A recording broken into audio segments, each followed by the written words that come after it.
நிகழ்ச்சிகளை தொடர்ந்து பாருங்கள், சப்ஸ்கிரைப் செய்து பாருங்கள். லெனின் அப்படின்ற ஒரு தெலுங்கு திரைப்படம் சென்ற வாரம் தமிழகத்துல தெலுங்குலேயே ரிலீஸ் ஆச்சு, தமிழ்ல ரிலீஸ் ஆகல. அந்த தெலுங்குலேயே ரிலீஸ் ஆன இந்த லெனின் திரைப்படம் எப்படி இருந்தது, அதனுடைய முழு கதை என்ன? படத்தோட தலைப்பு வந்து லெனின் அப்படின்ற பேர் வந்து எவ்வளவு பெரிய ஒரு கம்யூனிஸ்ட் கட்சியினுடைய தலைவர், அவருடைய பெயரை கொண்ட இந்த படத்துல இந்த ஹீரோ இவர் வந்து யாருன்னா நாகார்ஜுனா அமலாக்கு இடையே பிறந்த மகன் தான் இவரு. இந்த படத்தை தயாரித்தரும் நாகார்ஜுனா தான் தயாரிச்சிருக்கிறார் தன் மகனுக்காக ஒரு படம் தயாரிச்சு. முதல்ல இவர் நடித்த முதல் படம் வந்து காதல் படம் நடிச்சிருந்தாரு, அது தோல்வியில முடிஞ்சதுனால இந்த படம் வந்து ஒரு பெரிய ஆக்ஷன் படமா இருக்கும் அப்படின்ற எண்ணத்தோட இந்த படத்தை எடுத்துக்கிறாரு. படத்தோட ஆரம்பத்துல பாத்தீங்கன்னா ஒரு ஊர்ல வந்து ஒரு பெரிய திருவிழா. அந்த திருவிழாவை பத்தி ஒரு 5 நிமிஷம் பேசியிருப்பாங்க. நம்ம அதுல ஒரு நிமிஷமா நம்ம சொல்லிதான் ஆகணும். அந்த திருவிழா என்ன அப்படின்னா, திரௌபதி அம்மா இருக்காங்க இல்லையா, மகாபாரதத்துல வந்து அந்த திரௌபதி அம்மா வந்து 18 நாள் வந்து சண்டை நடக்கும். மகாபாரதம் எல்லாமே 18 நாள் ரொம்ப முக்கியமான ஒரு சண்டை. அப்புறம் அந்த வனவாசம் போனது எல்லாமே இந்த 18 வருடம் எல்லாமே இந்த 18ன்ற வார்த்தை வந்து ரொம்ப முக்கியத்துவம். அதனால அந்த திரௌபதி அம்மன் ஆலயத்துல நடக்கக்கூடிய அந்த விழால வந்து 18 நாள் வந்து ஒரே ஒரு துளி ரத்தம் கூட அந்த இடத்துல சொட்டாம அந்த இடத்துல வந்து அந்த விழாவை நடத்தி முடிக்க வேண்டியது வந்து அந்த விழா குழுவோட வேலை. அந்த மாதிரி நடந்தாதான் அந்த இடத்துல வந்து செல்வம் பெருகும் அப்படின்லாம் ஒரு நம்பிக்கை. அது வந்து தொடர்ந்து பல ஆயிரம் வருஷம் அந்த மகாபாரதம் வந்து பல வருஷமா அந்த ஊர்ல வந்து அந்த விழா நடந்துட்டு இருக்கு. அந்த மாதிரியான ஒரு பின்னணியில ஒரு நாள் நடக்கிற ஒரு விழால வந்து என்ன பண்றாருன்னா, ஒரு அனாதை சிறுவன் ஒருத்தர் வர்றாரு. அந்த அனாதை சிறுவன் வரும்போது அந்த இடத்துல ஒரு பெரிய சண்டை நடக்குது. அந்த கோயில் உள்ள 2 சம்பந்தப்பட்டவங்க சண்டை போட்டுக்கிறாங்க. வெறும் வாய் வார்த்தை தான் சண்டை போட்டே இருக்கிறாங்க. அப்ப அந்த இடத்துல அன்னதானம் கொடுக்குறாங்க. அந்த அன்னதானம் வந்து நமக்கு வேணும், ரொம்ப பசின்னு சொல்லி அந்த பையன் சொல்றான். அப்போ அவங்க சொல்றாங்க, அங்க நடக்கிற சண்டை நிறுத்தினாதான் நம்ம வந்து சண்டை நிறுத்தி இந்த கொடி எடுத்துமே மேல எப்ப நம்ம போடுறோமோ அப்பதான் அன்னதானம் கொடுப்பாங்க அப்படின்ட்டு. உடனே இவர் என்ன பண்றாருன்னா, அந்த சண்டையே வந்து அந்த கொடியை திரும்ப யார் மேல எடுத்து வைக்க போறது அப்படின்றதா அப்படின்னு புரிஞ்சுக்கிட்டு என்ன பண்றாரு, இந்த குழந்தை கடன்னு அந்த கொடியை அப்படியே புடின்னு அப்படியே கோயில் மேல ஓடி போய் அந்த கோயிலோட கோபுரத்து மேல அப்படி சொருன உடனே பாத்தீங்கன்னா மேல இருந்து அப்படியே மாறி மழை பெய்யுது. மழை பெஞ்சு அங்க இருக்கிற எல்லாருமே வந்து சந்தோஷப்பட்டு, யாரா இந்த பையன் வந்தோடனே இப்படிக்கு ஒரு இவ்வளவு பெரிய மழை பெய்யுது, அம்மா கடவுளே வந்து நம்மளுக்கு வந்து கருணை கொடுத்துட்டாங்களேன்னு சொல்லிட்டு கடவுளை வேண்டி அன்னையில இருந்து வருஷம் என்ன நடக்குதுன்னா பெரிய திருவிழா நடக்குது. இதுதான் வந்து படத்தினுடைய ஆரம்ப காட்சி. இதுக்கு முன்னாடி ஒரு சின்ன முன்னுரை காட்சி இருக்கும். அது என்ன அப்படின்னா ஹீரோ பில்டப். அது என்ன அப்படின்னா, ஜெயில ஃபர்ஸ்ட் காட்டுறாங்க. ஜெயில விட்டு ஒரு கைதி வந்து வெளில வராரு. அந்த கைதி வெளில வரும்போது கடன் பார்த்தா அவர் வெளில ஒருத்தர் கேட்கிறாரு, அந்த கான்ஸ்டபிள் கேட்கிறாரு, நீ உள்ள ஒரே மகாபாரத கதையா சொல்லிட்டு இருந்தப்ப முடிவு சொல்லாம போயிட்டியா, அந்த கதையோட முடிவு சொல்லாம போயிட்டியா அப்படின்னு கேட்கிறாரு. அதுக்கு ஒரு இல்ல நான் கதையை ஃபுல்லா முடிச்சுட்டு தான் போறேன் அப்படின்னு சொல்லிட்டு அந்த ஜெயில விட்டு வெளில போறாரு. அப்போ திடீர்னு இன்ஸ்பெக்டர் அந்த சிறைக்கு அவரோட அதிகாரி வர்றாரு. வந்தோடனே அந்த காவலர் சொல்றாரு, சார் இந்த மாதிரி அவன் போகும்போது இந்த மாதிரி நான் கேட்டேன், அவன் இந்த மாதிரி இல்ல அந்த கதையை நான் முடிச்சுட்டு தான் போய்கிறேன்னு சொல்லி சொன்னா, அவர் இருந்த சிறையை போய் பார்த்தா அங்க ஒரு பெரிய ஒரு விஸ்வரூபம் எடுத்த பெருமாள் வந்து ஒரு விஸ்வரூபம் எடுத்த ஒரு படமா வரைஞ்சி வச்சு போயிருப்பாரு. உடனே வந்து அந்த போலீஸ் யாருன்னு கேட்டா நம்ம சுனில் சார், அவர் தான் நம்ம குட் பேடோட நடிச்சிருப்பாரு. அவர் வந்து என்ன பண்றாரு, இது என்ன பெரிய ஒரு இன்ஸ்ட்ரக்ஷன் நம்மளுக்கு கொடுக்குதுன்னு சொல்லிட்டு என்ன பண்றாரு, அந்த ஊர் போலீஸ்காரருக்கு போன் பண்றாரு. இவன் ஜெயிலுக்கு வந்தானே, இவன் சொந்தக்காரெல்லாம் எவர் அப்படின்னு சொல்லி விசாரிக்கும் போது பார்த்தா அதிர்ச்சி அடைகிறாரு. அந்த பின்னல் தான் இந்த இன்ட்ரோடக்ஷன். இந்த குழந்தையா வந்து இந்த பால் குடிக்கிற குழந்தை மாதிரி ஒரு சின்ன குழந்தைய வந்து என்ன பண்றாரு, மேல போய் குடிய வைக்கிறாரு. மழை எல்லாம் பெஞ்சு முடிஞ்சு போகுது. அதுக்கு அடுத்து அந்த மழை பெஞ்சு முடிஞ்சு கீழே வந்தோன்னு பாத்தீங்கன்னா அவருக்கு அன்னதானம் கொடுக்குறது யாருன்னா ஒரு அம்மா இருப்பாங்க. அந்த அம்மாவோட பையன், உண்மையான பையன் வந்து நம்ம இந்த மாதிரி ஒரு ஃப்ரெண்டா, இந்த மாதிரி ஒரு சொல்லிட்டு அவங்க சின்ன வயசுலயே அப்படியே ஓடி அந்த பையனை கட்டி பிடிச்சி சாப்பாடு கொடுத்து 2 பேரும் ரொம்ப சிநேகிதமாயிடுறாங்க. அம்மா, பையன், இவர் அனாதை. இவர் வந்து என்ன பண்றாரு, அவங்களோட 3 பேரும் ரொம்ப சிநேகிதமாயிட்டு அப்படியே வளர்ந்து அப்படியே பெரிய ஆளா வளர்ந்துனே இருக்கிறாங்க. அந்த நேரத்துல பாத்தீங்க அப்படின்னா அந்த அம்மாவோட அப்பா, அதாவது அந்த அந்த சாப்பாடு கொடுத்தா பாருங்க, அந்த பையனோட அப்பா வந்து ஒரு கார் ஆக்சிடென்ட்ல இறந்துடுறாரு. இறந்த உடனே அந்த பதவியை வந்து அந்த அப்பாவோட தம்பி, அதாவது சித்தப்பா, இந்த பையனோட சித்தப்பா கொடுக்க வேண்டியது. ஆனா சித்தப்பா வந்து வேற ஒரு மாதிரி தவறா பிறந்தவர். அதனால வந்து அவருக்கு அதை கொடுக்காம அந்த அந்த அம்மா என்ன பண்றாங்க, தன் தம்பிக்கு தராங்க. அந்த பெரிய மரியாதைக்குரிய ஒரு விஷயம் அது. அந்த ஊர் கோயில்ல வந்து அப்படியே நடந்து வந்தானா அவர் எல்லாருமே அவரை கையெடுத்து கும்பிடணும். அந்த மாதிரி ஒரு பதவியில் ஒரு விஷயத்த வந்து அப்பா இறந்த பிறகு தம்பி கொடுக்காம, அதாவது அவருடைய தம்பி, அந்த கூட பிறந்த தம்பி கொடுக்காம தன்னுடைய சொந்த தம்பிக்கு வந்து அந்த மாதிரி கொடுத்துட்றாங்க அந்த அம்மா. இதுல வந்து என்ன ஆகிறாருன்னா, அந்த தம்பி வந்து அந்த சித்தப்பா வந்து இவங்க மேல செம்ம காண்டில் இருக்கிறார். இது ஒரு பக்கம்.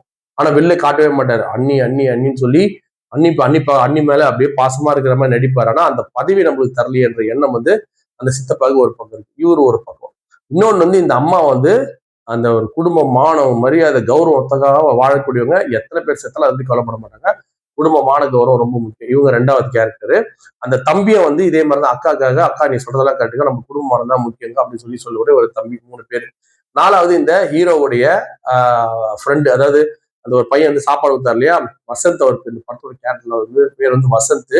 அவர் என்ன பண்றாருன்னா படிக்கிறது வந்து சென்னைக்கு போயிடுறாரு. அப்ப மீதம் இருக்கிற இந்த அனாதை சிறு வந்து என்ன பண்றான், இந்த குடும்பத்தெல்லாம் பார்த்துக்கிட்டு எல்லாரையும் மேனேஜ் பண்ணிக்கணும். குடும்பம்னா வந்து உயிர், குடும்பம் தான் எல்லாமே அப்படின்ற மாதிரி அவர் வாழ்ந்துட்டு வர நேரத்துல ஒரு சொந்தக்கார ஒருத்தவங்க வராங்க. அதுல ஒரு அழகான பொண்ணு வருது. அது கூட வந்து ஒரு அக்கா வராங்க. அக்கா தங்கச்சி 2 பேரும் வராங்க. 2 பேரும் வரும்போது பாத்தீங்கன்னா அந்த திருவிழால ரொம்ப நாளா வெளியூருக்கு போயிருந்த அந்த வசந்த்ன்ற அந்த நண்பரும் வந்து வந்துடுறாங்க. அப்ப அந்த நேரத்துல வந்து வசந்த், அதாவது இந்த 2 ஃப்ரெண்டுங்க, ஒரு அக்கா, ஒரு தங்கச்சி, இந்த 4 பேர் இருக்காங்க. அப்ப ஆட்டோமேட்டிக் அடுத்த சீன் என்ன, இந்த பையன் வந்து எது 2 அக்கா தங்கச்சி யார் அழகா இருக்காங்களோ அவர் வந்து இந்த லெனின் லவ் பண்ணுவாரு, அது தங்கச்சி. அக்கா வந்து வசந்த் லவ் பண்ணுவாரு. ஆனா வசந்த் அக்காவை லவ் பண்றாங்களான்னு தெரியும். ஆனா அக்கா வந்து வசந்த் வந்து லவ் பண்றாங்க. சோ இந்த மாதிரி ஒரு சீன் போனாங்க. அப்படி அப்படி ஓட்டி ஓட்டி ஓட்டி இந்த காதல் காட்சிகள், காதல் எவ்வளவு மூலமா இந்த காட்சிகள் செயல்படுது, எப்படி வந்து இவர் வந்து அனாதை வேற, அனாதை அப்படின்னு அந்த குடும்பத்துல வந்து மரியாதை இருக்கிற மாதிரியும் இருக்கும், மரியாதை இல்லாத மாதிரியும் இருக்கும். சோ அனாதை வந்து எப்படி வந்து ஒரு இவ்வளவு பெரிய ஜாதிக்காரங்க வந்து எப்படி ஏத்துப்பாங்க அப்படின்ற மாதிரி காட்சிகள் காட்டிட்டு இருக்கிறாங்க.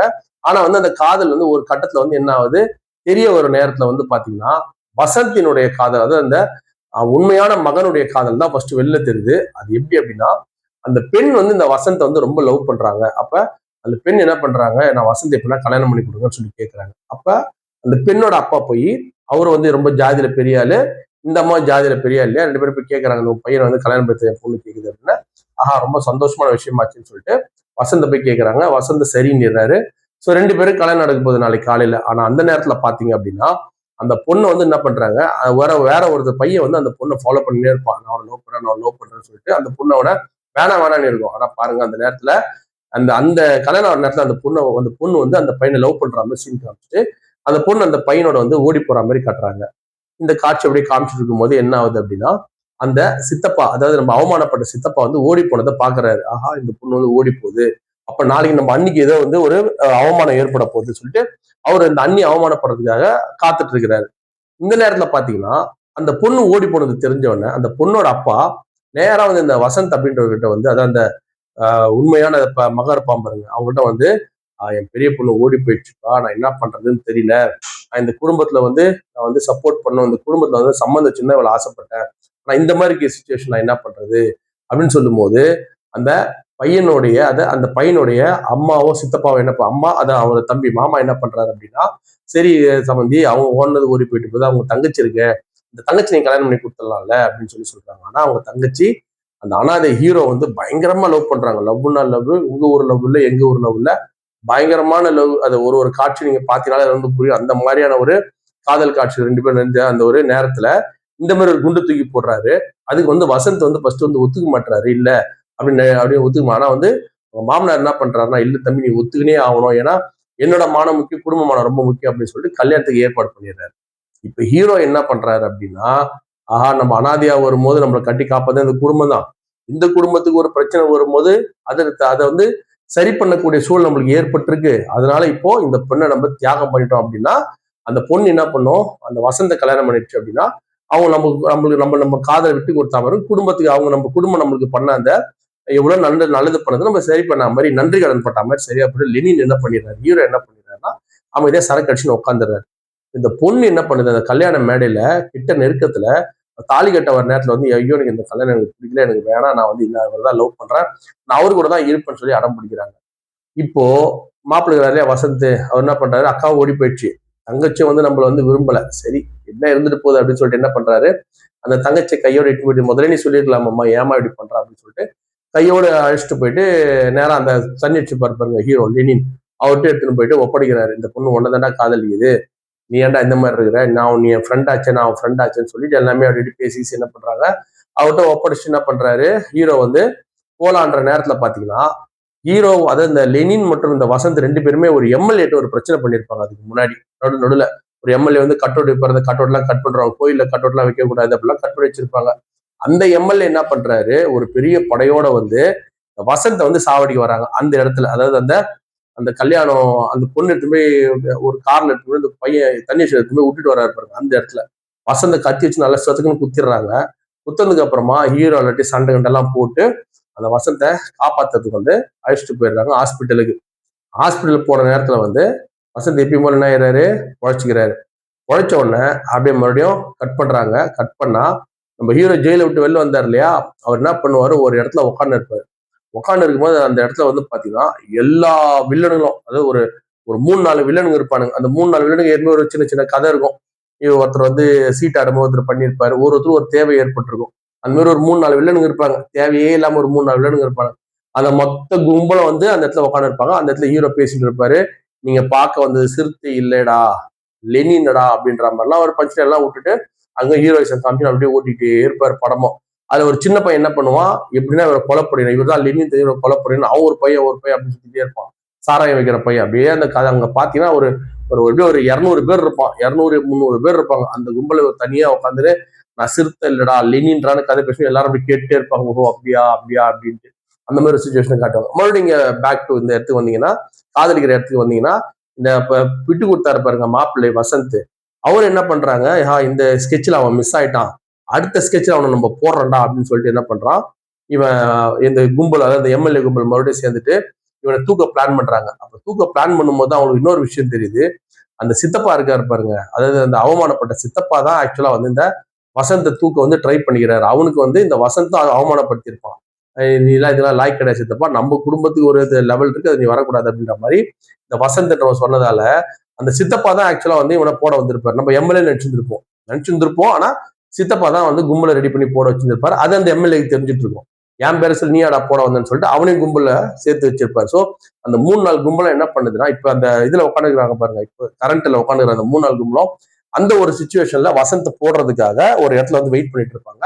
அப்போ வந்து லெனின் வந்து அதுக்குள்ள வந்து குழந்தை பிறக்கிற மாதிரி என்ன ஆயிட்டு இருக்கோம், முழுகாம இருப்பாங்க பொண்ணு. ஸோ அந்த பொண்ணு வந்து வயிற்றுல பிள்ளையோட இருக்கிற நேரத்துல வந்து என்ன பண்றாங்க, இவர் வசந்த் என்ன பண்றாரு, சரி வா அவனை வந்து கார்ல இட்டுன்னு போறேன்னு சொல்லிட்டு 4 பேரும் கார்ல போறாங்க. யார் யாரு, நம்முடைய வசந்த், அப்புறம் நம்ம ஹீரோ ஹீரோயின் 3 பேர் வந்து கார்ல போய் டிரைவர் ஓட்டுறாரு, 4 பேர் கார்ல போயிட்டு இருக்காங்க. போற நேரத்துல பாத்தீங்க அப்படின்னா ஒரு இடத்துல வந்து பெரிய ஒரு கயிறு கட்டியிருப்பாங்க. அந்த கயிறு அந்த கார் டச் பண்ணிச்சோ கார் பிளாஸ்ட் ஆயிடும். ஆனா அந்த இடத்துல கரெக்டா வசந்தது என்ன பண்றாரு, கார் நிறுத்த சொல்றாரு. நிறுத்த சொல்லிட்டு நீங்க எல்லாம் இப்படி போயிடுங்க, ரைட்ல போக வேண்டியது என்ன பண்றாரு வசந்த், நீங்க நேரா போயிடுங்க, நான் ரைட்ல போறேன் அப்படின்னு சொல்லிட்டு நடந்து போகும்போது அப்பயுமே வந்து அந்த அவங்க வசந்த் தானே சாவடி ட்ரை பண்ணாங்க, அந்த கயிறுல அவர் காலை வச்சிருந்தாருன்னா அந்த இடமே வெடிச்சு இதுவாயிருக்கும் கம்பியில. ஆனா அவர் உஷார் என்ன பண்றாரு, காலை எடுத்துட்டு போய் நேரம் ஒரு இடத்துல போய் உட்கார்றாரு. உட்காந்து அங்க இருக்கிற எல்லாரையும் பார்த்து ஒருத்தர் பேரு கூப்பிட்டு, ஏய் நீ இங்க இருக்கிற வெள்ளவா, ஏய் நீ இங்க இருக்கிற வெள்ளவா, ஏய் நீ இங்க இருக்கிற வெள்ளவா, நீங்க எல்லாம் வில்லன் கிடையாதுடா, நான் தாண்டா மெயின் வில்லன் அப்படின்ற மாதிரி நடந்ததெல்லாம் அவர் சொல்றாரு. அவர் சொல்லும் போது என்ன சொல்றாருன்னா, இந்த பொண்ணு ஒண்ணு இவர் காதலிக்குது பாருங்க, அக்கா தங்கச்சி 2 பேர்ல ஒரு அக்கா காதலிச்சது இல்லையா, அந்த அக்காவை கொன்னு போட்டிருப்பானுங்க. அந்த அக்காவை கொன்னது யாரு அப்படின்னா இந்த வசந்தோட அம்மாவோட தம்பி. இந்த 3 பேர் அம்மாவும் அம்மாவோட தம்பியும் சேர்ந்துதான் அந்த பெரிய பொண்ணை கொலை பண்ணியிருப்பாங்க. அதை வந்து முன்னாடி காட்டுவாங்க. அதை வந்து இந்த நேரத்துல வந்து ரிவீல் பண்ணுவார், ஏன் எங்க அம்மாவும் அவங்க அண்ணனை ஏன் கொன்னாங்க அப்படின்னா, அந்த பொண்ணை நான் லவ் பண்ணல, நான் லவ் பண்ணதே அந்த தங்கச்சியை தான். ஆனா இவன் வந்து என்ன பண்ணிட்டான், நான் தான் அவனை லவ் பண்றான் அப்படின்னு சொல்லி சொன்னதுக்கு அப்புறமா அந்த குடும்ப மானம் போயிடக்கூடாதுன்றதுனால அம்மாவும் சரின்னு ஒத்துக்கிட்டாங்க. அப்போ ஆனா என்னோட விருப்பத்துக்கு எதிரா வந்து அவங்க எப்பயுமே நடந்தது கிடையாது. அப்ப நான் அம்மாட்ட சொல்றேன், அம்மா எனக்கு தங்கச்சி தாம்மா பிடிச்சது, அக்கா வேணாமான்னும் போது என்ன பண்றாங்க, அவங்களும் அவங்க மாமாவும் சேர்ந்துன்னு அந்த பையன் வந்து காதலிக்கிற பையன் அவங்களோட வீட்டை விட்டு ஊரை விட்டு ஓடி போற மாதிரி சீன் செட் பண்ணி 2 பேரையும் கொலை பண்ணிட்டு இருப்பாங்க. இதை அந்த சித்தப்பா பார்த்திருப்பாரு. ஸோ இது வந்து ஒரு சுச்சுவேஷன் வந்து சொல்லுவாரு, நான் தாண்டா கொன்னேன் இந்த காதலுக்காக. அப்புறம் இவங்க இந்த மாமாவை கூப்பிட்டு, மாமா உனக்கு நான் பதவி தரேன், நீ வந்து இதோட நீ தான் இருக்கிறதுலே சித்தப்பா கூப்பிட்டு, நீ தான் இதோட பெரிய வந்த பதவி, நீ ஊர்லயே கையெழுத்து கும்புற பதவி நான் தரேன், நான் சொல்றதை நீ செய்யணும்னு அவரும் கூட வந்துருவாரு. எல்லாம் ஒண்ணு சேர்ந்து என்ன பண்ணுவாங்கன்னா, லெனினை வந்து எப்படி வந்து சாகடிக்கிறதுன்னு பிளான் பண்ணுவாங்க. அந்த சீன் எல்லாம் பாத்தீங்க அப்படின்னா தெலுங்கு படத்தினுடைய அக்மார்க் சீன்கள், அதெல்லாம் அக்மார்க் காட்சிகள். அந்த காட்சியில் வந்து எப்படி வந்து இந்த பொண்ணை வந்து இவங்க அந்த ஹீரோயின் வந்து எப்படி வந்து போடுறத நேரம் போட்டு போயிட்டு இருக்கலாம். ஆனா அதுக்கு ஒரு பில்டப் ஒரு 1/2 மணி நேரம் ஒரு 20 நிமிஷம் அந்த காட்சியில காமிச்சு லெனின் மேல வந்து நம்பிக்கை துரோகம் அவருக்கு அப்பதான் தெரியுது, லெனின் ஆஹா நம்ம கூட இப்படி பண்ணிருக்கானே, நம்ம எப்பா என்னோட காதலி மட்டும் விட்டு கெஞ்சிரான், ஆனா விட மாட்டான். அந்த காதலியை வந்து என்ன பண்றாங்க, லெனின் கத்தி குத்துற மாதிரி ஒரு காட்சி அமைக்கிறதுக்காக ஒரு 20-25 நிமிஷம் அந்த காட்சி நவுத்தி எடுத்துட்டு வராங்க. சண்டை, அவர் கண்ணுல வந்து மிளகாத்தூளை பூசிடுறாங்க. மிளகாத்தூளை தூக்கி அடிச்சோன்னு அவர் வந்து கண்ணு தெரிய மாட்டேங்குது. இந்த வசந்த குத்துறன்னு சொல்லி குத்த போகும்போது பார்த்தா பின்னால அவன் பொண்டாட்டி இருக்கும், அதை கண்ணு தெரியாம குத்திடுவாரு. குத்தி எல்லாரையும் வந்து சாவடிச்சிருவாரு. அது அந்த வந்து சாகடிச்ச உடனே இவங்க எல்லாம் சேர்ந்து தூக்கி ஜெயில போட்டுருவாங்க. இதுதான் வந்து முன்கதை. இப்ப ஜெயில விட்டு வந்த கதை வந்து தொடருது. இந்த இடத்துல உட்காந்து பேசுறாரு அவர். பேசும்போது பார்த்தா அவன் ஒரே ஒரு நாய் மட்டும் வந்து அவர் ஜெயில இருந்து அவர் இட்டுன்னு வருது. ஒரு நாய் மட்டும் தான் போயிருக்கும். யாரும் நம்ம லெனின் இட்டுன்னு வருது, அழைச்சிட்டு வருது. மத்த யாருமே வந்திருக்க மாட்டாங்க. என்ன கதைன்னு பாத்தீங்கன்னா, அந்த நாய் யாரோட நாய் அப்படின்னா, அந்த சித்தப்பா இருக்காரு பாருங்க, அவர் வளர்த்த நாய். அந்த நாய்கிட்ட ஒரு இந்த சித்தப்பா எல்லா உண்மையும் சொல்லியிருப்பாரு. நான் இந்த மாதிரி இவ்வளவு பெரிய தலைவரா வர வேண்டியது, இந்த குடும்பத்தை இப்படி கெடுத்தாங்க அப்படி கெடுத்தாங்க. ஏன்னா அவருக்கு பேசுறதுக்கு ஆளே இருக்க மாட்டாங்க. நாய் இருந்தா எல்லா கதையும் சொல்லியிருப்பாரு. அது எல்லாத்தையும் கேட்ட அந்த நாய் என்ன பண்ணுதுன்னா, நேரா போய் அந்த விடுதலை ஆனவன அந்த ஹீரோ லெனின் அழைச்சிட்டு வந்து அந்த சித்தப்பா வீட்லயே விட்டுடுது. விட்ட உடனே பாத்தீங்கன்னா அவர் என்ன பண்றாரு, சித்தப்பாவோட கழுத்தை அறுத்து சாவடிச்சிடுறாரு. தலையை மட்டும் துண்டா தூக்கின்னு வந்துடுறாரு. துண்டா தூக்கின்னு வந்து இங்க வச்சிருக்காரு. இந்த இவங்க எல்லாம் கும்பலா கொஞ்சம் பேசுற அந்த இடத்துல வச்சிட்டு இருக்கிறாரு. விற்கும் போது அந்த ஒரு சின்ன பையன் கத்தியத்தை சுத்தின்னு இருப்பான் பாருங்க, அவன் யார் அப்படின்னா இவர் மிளகாத்தூள் அடிச்சாரு பாருங்க. அதுக்கு முன்னாடி அவருடைய பையன் அந்த முரளின்ற ஒரு கேரக்டர், அவர் தான் மிளகாத்தூள் அடிச்சிருப்பாரு இவருடைய முகத்துல. ஆனா அவர்கிட்ட என்ன சொல்லி வச்சிருப்பாங்கன்னா, அந்த முரளியோட பையன்கிட்ட உங்க அப்பாவை சாவச்சதே வந்து லெனின் தான் அப்படின்னு சொல்லி சொல்றதுனால அந்த பையன் வந்து லெனினை சாவடிக்க சுத்தின்னு இருப்பான். ஆனா அப்பாவை சாவச்சது லெனின் கிடையாது, வசந்த் தான் தெரிஞ்சோம். அவன் என்ன பண்றான், கத்தியை போட்டு லெனின் பக்கம் சேர்ந்துடுறான். லெனின் பக்கம் லெனின் என்ன பண்றாரு, நீ போயிடு இங்க இருந்து, உன்னை யானை என்ன பண்ற போறாங்க போயிடுன்னு சொல்லி அனுப்பிச்சிடுறாரு. அனுப்புனதுக்கு அப்புறமா இப்ப நாய் ஹீரோ 2 பேர் தான் இருக்கிறாங்க. சுத்தி ஒரு 40 மாதம் 200-300 பேர் இருக்காங்க. 200-300 பேரை வந்து அவர் என்ன பண்ணும், அடிச்சு துவம்சம் பண்ணும். அடிச்சு துவம்சம் பண்றாரு. எல்லாரையும் அடிச்சு வெட்டி குத்தி கிழிக்கிறாரு. அங்க முதல்ல ஒரு 50 பேர் இருக்கும் போதே பாத்தீங்கன்னா பொண்டாட்டி கத்தியத்தை குத்திறாரு. இப்போ ஜெயில பயங்கரமான ஒரு வீரனா வந்து என்ன வீரன் தான் அவரு, பயங்கரமான வீரனா மாறிறாரு. 200-300 பேர் அடிச்சு துவம்சம் பண்றாரு. கடைசி நேரத்துல நீங்க பாத்தீங்க அப்படின்னா திடீர்னு பார்த்தா அவர் வந்து என்ன பண்றாரு, அங்க போலீஸ் ஸ்டேஷன்ல இருந்து ஒரு போன் இந்த மாதிரி பெரிய பிரச்சனை ஆயிட்டே இருக்குதுங்க, ஒரே ப்ராப்ளமா இருக்குங்க, எப்படிங்க அப்படின்னு. எப்படி பிரச்சனை பண்ண முடியும், ஏன்னா அவர் தான் கண்ணே தெரியாது அப்படின்றாங்க. அங்கதான் நமக்கு தெரியுது, ஓ ஹீரோக்கு இது பெரிய கரண்ட்ல வந்து கண்ணு தெரியாது அப்படின்னு. ஏன்னா இந்த மிளகாத்தூள் அடிச்சது ஒரு கொஞ்சம் கொஞ்சமா அவருக்கு அடிச்சு அவர் கண்ணே போயிட்டு இருக்கு. கண்ணு தெரியாம தான் 200-300 பேர் அடிச்சுட்டு இருக்கிறாரு. அந்த ஜெயில இருந்து நாய் வந்து கண்ணு தெரியாதான் அவரை அந்த மணி இருக்கும், நாயோட கழுத்துல மணி அடி அந்த சத்தத்தை வச்சு அவர் வந்திருப்பாரு இந்த இடத்துக்கு. அந்த முதல்ல கழுத்தை வெட்டினா இருப்பாங்க சித்தப்பா, அந்த சித்தப்பா கழுத்தை வெட்டுறதுக்கு முன்னாடி எனக்கு எல்லா விஷயமும் தெரியும், நீ போன் பண்ணி எல்லாரும் நேரம் அங்க வரவே இல்லை, அவனுக்கு கொண்டு வரனோட அவர் என்ன பண்ணார், போன்ல எல்லாரையும் வர வச்சிருப்பாரு. அதுக்கப்புறம் தான் கழுத்தை வச்சு சாவச்சிருப்பாரு. இந்த மாதிரி பல ட்விஸ்டுகள் கொண்டு அந்த கிளைமேக்ஸ் கிட்டத்தட்ட வரும்போது எல்லாரையும் கண்ணு தெரியாம என்ன பண்றாரு, அடிச்சு அடிச்சு காலி பண்றாரு. கடைசியில ஹீரோ அது அந்த வசந்தம் கடைசியா வந்து சேர்றாரு. அந்த இடத்துல சேர்ந்து உன்னை எப்படி நான் சாவடிக்கிறேன் பாரு அப்படின்னு சொல்லி பிளான் பண்ணும்போது அந்த ஒரே ஒரு சொட்டு தண்ணி கீழே ஓனா கூட அதை 2ஆ வெட்டுவாரு. அந்த அளவுக்கு வந்து திறம் படைச்சிருப்பாரு ஜெயில. அதனுடைய தன்னுடைய யுக்தியில என்ன பண்றாரு, அந்த வில்லனையும் குத்தி சாவடிச்சிடுறாரு. அது எதுக்கு அப்படின்னா அதுல ஒரு காட்சியம் வரும். என்னன்னா கர்ணன் வந்து தன்னுடைய அர்ஜுனன் வந்து என்ன பண்றாரு, கிருஷ்ணர்கிட்ட வந்து இந்த மாதிரி எனக்கு சொந்தக்காரங்களா இருக்காங்களா, இவங்களை எப்படி நான் சாகடிக்க முடியும், என் கண்ணு முன்னாடி பீஷ்மர் தெரியுறாரு, மகாபாரதம் என் கண்ணு முன்னாடி என்னுடைய சொந்தக்காரர் தெரியுறாங்க, தம்பி தெரிறாங்க, அண்ணன் தெரிறாங்க, எப்படி சாகடிக்க முடியும் அப்படின்னு சொல்லி அப்ப அவர் கேட்டிருப்பார். அதை இங்க சொல்லி அதனாலதான் அவர் கண்ணு போயிடுது. கண்ணு தான் நீ சாவடி கஷ்டப்படுவ, கண்ணு போயிடுது. அதனால எந்த கவலையும் என்ன பண்றாரு, எல்லாரும் கழுத்தை எதை வெட்ட முடியுமோ வெட்டி கிட்டி போட்டு சாவடிச்சு முடிச்சிடுறாரு. சாவடிச்சு இறுதி காட்சி என்ன பண்றாங்க, மக்கள்லாம் வந்து அவர் அலைக்க அத்தனை ஒரு 200 பேர் சாவடிச்சிருப்பாரு, 200-300 பேர் சாவடிச்சிருப்பாரு. எல்லாம் சாவடிச்சோன்னு என்ன பண்றாங்க, மக்கள்லாம் வந்து அவர் அப்படியே லெனின் அப்படியே பாராட்டின்னு போறாங்க. அவங்க அந்த அந்த வளர்ப்பு அம்மா என்ன பண்றாங்க, அவர் கூடயே போறாங்க. அந்த நாயும் கூடயே போகுது. அப்போ கடைசியா ஒரு கதை சொல்லி முடிக்கிறாங்க. தர்மர் வந்து மொத்தமா நம்ம சொர்க்கத்துக்கு போகும்போது தர்மரும் ஒரு நாயை மட்டும்தான் அந்த சொர்க்கத்துக்கு போனாங்க. அந்த மாதிரி இங்க நடந்த இந்த குருச்சேத்திர வார், அதாவது அந்த டாஸ்மாக் வந்து குருச்சேத்திர வார், எல்லா விரோதிகளும் ஒரு இடத்துல இருக்காங்க. அந்த இடத்துல அர்ஜுன் அடிச்சு சாவடிக்கிறாரு. அப்போ ஒரு வெளில வரும்போது தர்மரும் ஒரு நாய் மட்டும்தான் அந்த கடைசியா சொர்க்கத்துக்கு போனாங்க. அந்த மாதிரி இந்த படம் இந்த கடைசியில இந்த நாயும் தர்மரால் லெனின் மட்டும்தான் வெளில வராங்க அப்படின்னு லெனின் அப்படின்னு படத்தை போட்டு முடிக்கிறாங்க. இந்த படத்தை தெலுங்கு ரசிகர்கள் பார்த்தாங்க அப்படின்னா ஆஹா ஓஹோன்னு கொண்டாடுவாங்க. நமக்கும் வந்து ஒரு கமர்ஷியல் படம்லாம் பார்த்து ரொம்ப நாள் ஆகுது. கமர்ஷியல் படம் ஃபுல் என்டர்டைன்மெண்ட் எல்லாமே இருக்கணும், பாட்டு இருக்கணும், காதல் இருக்கணும், சண்டை இருக்கணும் அப்படின்னு நினைக்கிறவங்க எல்லாருமே இந்த படம் வந்து நிச்சயமா டைம் இருந்தா தெலுங்கு படம் பார்ப்பீங்கன்னா கண்டிப்பா போய் பார்க்கலாம். அந்த ஹீரோயின் வந்து ரொம்ப அழகா இருந்தாங்க. அவங்களுடைய ஒரு ஒரு கியூட் பர்ஃபார்மன்ஸ் வந்து எல்லாமே கியூட்டா இருந்தது. இந்த படத்துல வந்து நம்ம ஜென்ரலா பார்த்தோம் அப்படின்னா அவங்க பில்டப் கொடுக்குற அளவுக்கு அது பெரிய கதை கிடையாது. உள்ள ஓவர் பில்டப் இருக்கும், அப்படியே உலகத்தையே இப்ப சாய்க்கிற மாதிரி பில்டப் இருக்கும். அந்த அளவுக்கு கதை ஸ்ட்ராங்கான கதை கிடையாது. ரொம்ப சாதாரணமான ஒரு பழிவாங்கல் கதை தான் இது. ஆனா இவங்க சொல்லப்பட்ட அந்த பில்டப் கொஞ்சம் இன்னும் கொஞ்சம் நார்மல் பண்ணியிருந்தாங்கன்னா கூட படம் வந்து இன்னும் வேற லெவலுக்கு போயிருக்கு. தமிழ் ரசிகர்கள் கண்டிப்பா வந்து பாராட்டப்பட்டிருக்கும். நாளைக்கு ஓடிட்டு வரும் கூட தமிழ் டப் பண்ணா கூட அதை கண்டிப்பா மக்கள் பார்த்து ரசிக்கக்கூடிய அளவுக்கு இருந்திருக்கும். அந்த அளவுக்கு பில்டப் அதிகமா இருந்ததை தவிர அங்க ஒன்றும் படத்துல ஒன்றும் அவ்வளவு பெருசா ஒன்றும் இல்லை. ஆனா ஜென்ரலா இந்த படம் பார்த்துட்டு வெளில வரும்போது ரொம்ப நாள் ஆச்சுப்பா இந்த கமர்ஷியல் படம் பார்த்து, ரொம்ப அடிதடி படம்லாம் பார்த்து ரொம்ப நாள் ஆகுதுப்பா அப்படின்றது வந்து கண்டிப்பா ஒரு தீனி போடக்கூடிய ஒரு படமா இருக்கும். ஹீரோயின் வந்து கண்டிப்பா இந்த படத்துல வந்து ஒரு பெரிய பிளஸ் பாயிண்ட்.